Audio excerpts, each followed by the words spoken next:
Greetings once again, friends, live from Retro Central. My name is Peter, and welcome to a special episode of Consolation as we continue to celebrate the summer of PlayStation. As always, I'm honored that you've taken the time to check out my work, and I hope that you enjoy it. In the first episode of the summer of PlayStation, I recounted my first experiences with the console, being able to play an import model in a game called Ridge Racer at a store called Fantasy Realms in Springfield, Massachusetts. Knowing at that point, once I spent enough time with the game, that the PlayStation was going to be the first, if not the only, next generation console that I was going to spend money on, I knew I had to have it on launch day. Kind of like the Game Chasers say, you have to have it. I knew that I had to have the console, but the question was, or the questions were, one, where was I going to get it from? And two, where was I going to be able to come up with the money?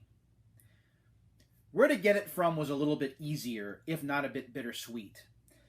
Being able to buy the console from Fantasy Realms was not going to be an option, and the reason for that is because the systems likely weren't going to be available at the store on launch day. Independent game stores at that time purchased their items from distributors who didn't always get their items from Sony as timely as retailers got theirs. And knowing that I wanted the system on launch day, I didn't want to take that chance. So I knew that I needed to go to a bigger, more recognizable retailer. The question of where the money was going to come from was a bigger obstacle. If you watched the last episode, you'll remember that I had recently been employed after being unemployed for a long time after being laid off from the phone company. So I was in the process of paying down debts and paying off people that I had borrowed money from while money was tight. So spending money was not exactly plentiful back then. Plus, not only was I looking at $300 for the PlayStation itself, but $50 each for Ridge Racer and for NBA Jam TE, as well as money for a memory card. So you're looking at around $450 or so after state tax. And back then, $450 was not a drop in the bucket. It was pretty expensive. So I tackled one piece of the puzzle first, where to buy the system from. I decided to buy it from Electronics Boutique in the Holyoke Mall at Ingleside, which is in Holyoke, Massachusetts. That's the biggest mall in Western Massachusetts and continues to be to this day. So I went in and I knew that I wanted to buy the system. And I was scoping things out a little bit, seeing what information they had, and as it turns out, they were accepting pre-orders for the system. Now, pre-orders for a console was a fairly new concept for me. Buying a Super Nintendo in 1991 was as simple as going by my favorite Toys R Us in Auburn, Massachusetts, plunking the money down and going home with the system.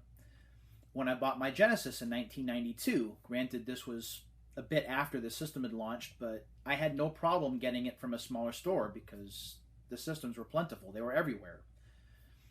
The Sega CD was a used system, so that really didn't matter. And the 32X I bought from BJ's Wholesale Club, and there were plenty of those.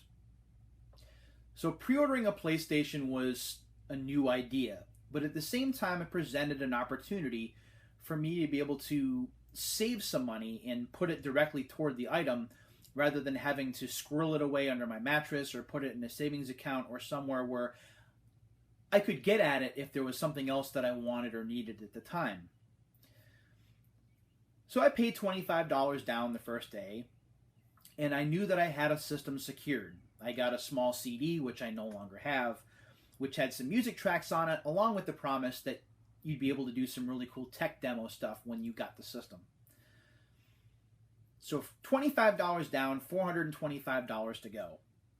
I had about 12 weeks left, and putting away the $10 or so dollars, $10 to $20 that I could really afford out of every pay period was just not going to be enough.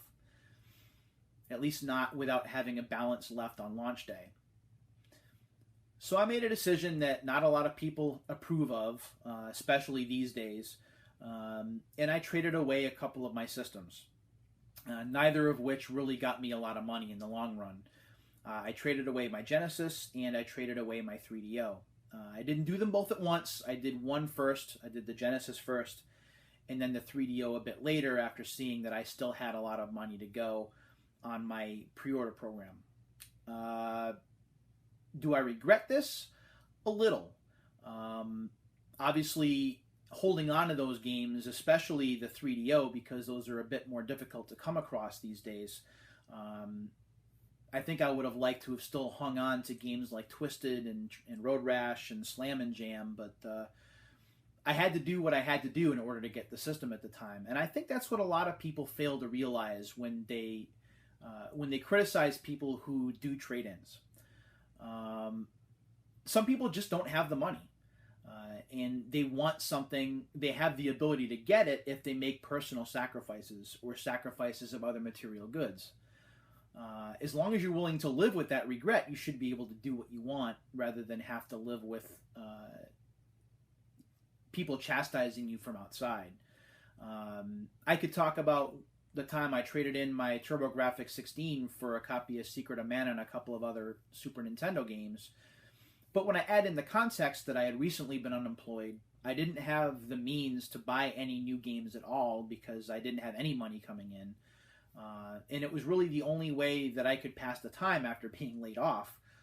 That's a little bit more understandable, I would think, rather than, well, you just should have saved the money and bought it when you were ready.